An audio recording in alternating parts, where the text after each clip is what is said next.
So as we get to the end of this semester, I guess my takeaways include gratitude for our professor and all of us fellow students for the great feedback, the well-organized course. It was a great online learning experience, well executed, I thought.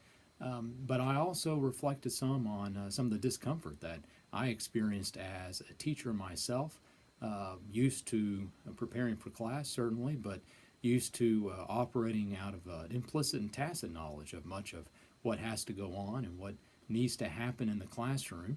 The requirement to explicitly detail and elaborate so much of what I ordinarily would leave implicit in my preparation was a stretch for me, and sometimes hard to do. But as I reflected on that, I thought, there's probably some good reason for that that you might be surprised to find out. Right, so I think as I thought about situations such as having to um, make teaching and training consistent across a multitude of context settings and facilitators, or online learning where a module has to be created that guides students through a training.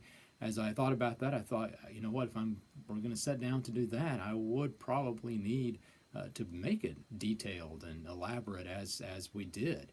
So I began to understand I began to understand some of the necessity, some of the value, and some of the steps that are a little bit different than when you're in a traditional face-to-face situation, the way that I often am with a lot of experience. So that was a good takeaway for me, I think, and my question really turns a little bit on that too. Now that I've got this kind of step-by-step process worked out, I'm wondering about how to make that into an online learning module. What can I do to make that available in an online sort of way, in an e-learning kind of way? That's something that's I'd like to learn about too. So I guess that's one of my questions that's left over.